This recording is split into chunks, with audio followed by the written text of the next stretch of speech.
Hello friends, welcome to study India. और जैसे कि आप सभी जानते हैं कि हमने अभी कुछ दिन पहले ही भारतीय इतिहास की ये सीरीज शुरू करी है, जिसके 4 वीडियो हमने ख़त्म कर दिए अभी तक। जिन्होंने अभी देखे नहीं है उन्हें तो वो ज़रूर देख ले। अभी तक हमने 2 टॉपिक कवर करे हैं, जिसमें पहला है कि हमने भारतीय इतिहास को 3 भागों में बांटा था: प्राचीन इतिहास, मध्यकालीन इतिहास और आधुनिक इतिहास। और हमने उसके बाद प्राचीन भारत को जानने के स्रोत पढ़े थे। उसके बाद हमने जो हमारा सेकंड टॉपिक है हड़प्पा सभ्यता, वो पढ़ा था, जो कल ख़त्म हो चुका था। और आज हमारा 5वां वीडियो और तीसरा टॉपिक है वैदिक काल। इसे हम वैदिक कालीन सभ्यता भी कह सकते हैं। तो वैदिक काल के बारे में मैं पहले ही बता दूं, लेकिन शायद जो हड़प्पा सभ्यता का मैंने अपना काल बताया नहीं था आपको, कि उसका जो एक टाइम पीरियड था वो था 2500 ईसा पूर्व से 1750। इसको आप ज़रूर नोट कर लेना, ठीक है। BC, बिफोर क्राइस्ट, या ईसा पूर्व कहते हैं। तो हम आगे बढ़ते हैं आज वैदिक काल। इसका जो वैदिक कालीन जो पीरियड है वो हमारा 1500 से 600 ये है, ठीक है। इसमें भी 2 काल आते हैं। एक आता है ऋग्वेदिक, जो 1500 से 1000 ईसा पूर्व होता है, और 1000 से 600 ईसा पूर्व को हम उत्तर वैदिक काल कहते हैं। तो अब हम आगे बढ़ेंगे सीधे। तो वैदिक कालीन सभ्यता में हम सबसे पहले इसमें हम जो पढ़ेंगे वो मेन 3 चीज़ पढ़ेंगे, कि इसका सामाजिक पक्ष, आर्थिक और धार्मिक पक्ष, ठीक है। तो पहले हम मुख्य बिंदु में आ जाते हैं। तो हम शुरू करते हैं। आर्यों का सर्वप्रथम जो निवास स्थल था वो सप्त सिंधु था, ठीक है। और ऋग्वेद में 25 नदियों का जिक्र है, आप जानते हैं। तो 25 नदियों का जिक्र है। ऋग्वेद में सर्वाधिक जो महत्वपूर्ण नदी है वो है सिंधु नदी, ठीक है। Very very most important question. लेकिन अगर हम बात करें कि सबसे अधिक महत्वपूर्ण नदी तो सिंधु नदी, लेकिन सबसे पवित्र नदी कौन है और जिसको बहुत अधिक महत्व दिया गया है, वो है सरस्वती नदी, ठीक। वैसे ही सर्वाधिक सिंचित प्रदेश सिंधु नदी के पास थे, ठीक है। और सरस्वती को नदी दमा के नाम से भी जाना जाता है। तो ये मोस्ट इम्पोर्टेंट है। अब हम आगे बढ़ते हैं।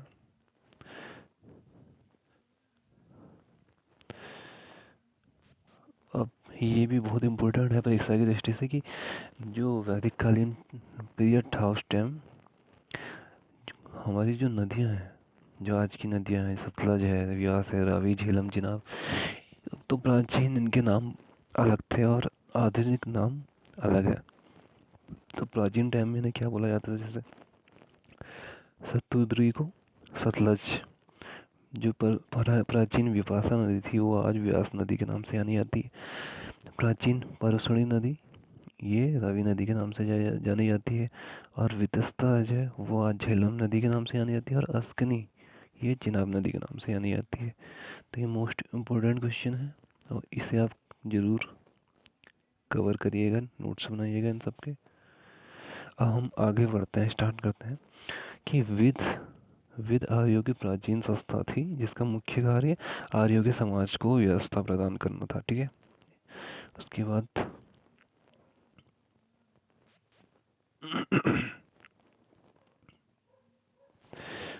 हम देखते हैं आर्य शब्द क्या है, संस्कृत भाषा से लिया गया है। तो वैदिक कालीन संस्कृत भाषा से, वैदिक शब्द भी संस्कृत भाषा से लिया गया है। और आर्य का मतलब क्या होता है, श्रेष्ठ होता है, ठीक है। तो ये भी क्वेश्चन आता है एग्जाम में कि आर्य क्या मतलब, अर्थात क्या मतलब है, श्रेष्ठ मतलब है। अब देखें,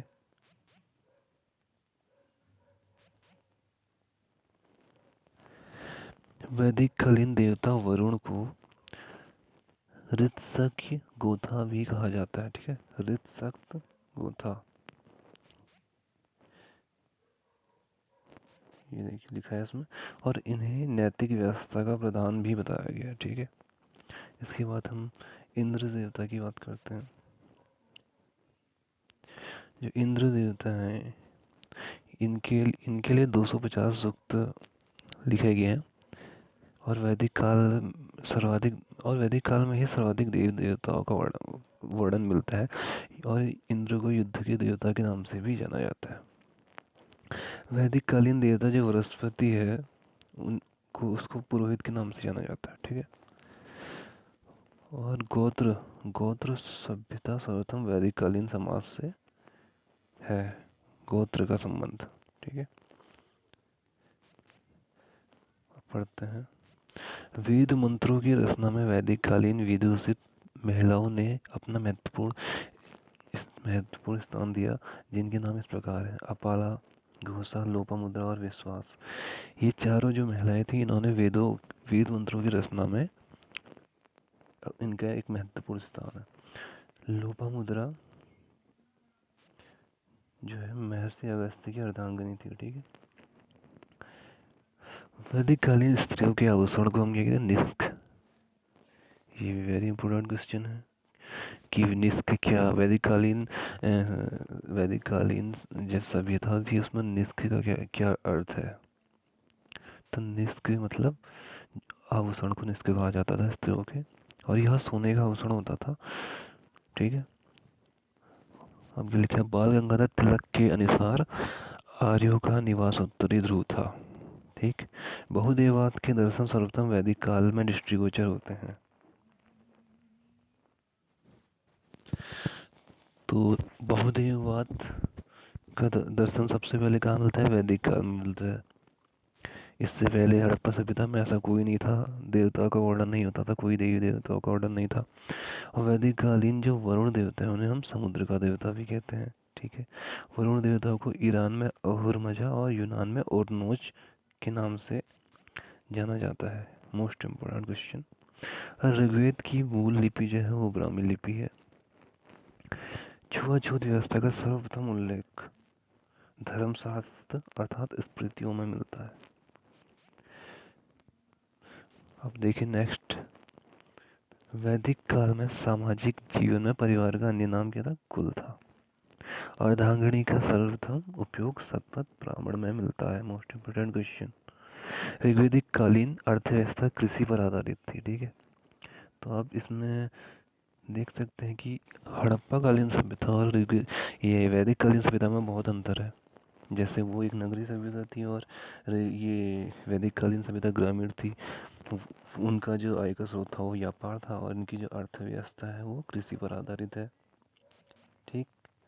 और यहाँ बहुदेववाद का वर्णन मिलता है। वहाँ वहाँ क्या होता था कि वहाँ एक जो कुवड़ाला बैल होता था उसकी पूजा होती थी, कुवड़ाला सांड।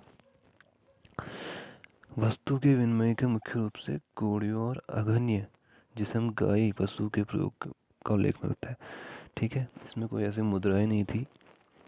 तो अगर हमें कोई वस्तु का विनिमय करना है या लेनी है, कोई खरीदनी है, तो उसके लिए हम या तो हम कौड़ियों के या गाय के रूप में हम यूज़ करते थे मुद्रा का। और वैदिक काल से ही खेत जोतकर अन्न उपजाने की व्यवस्था का उल्लेख मिलता है। ठीक है। तो आज हमने जाना वैदिक काल के बारे में, और बाकी इसका मैं एक अगला वीडियो और बनाऊंगा जिसमें वैदिक काल जो है पूरा ख़त्म हो जाएगा। तो बने रहे चैनल के साथ। धन्यवाद।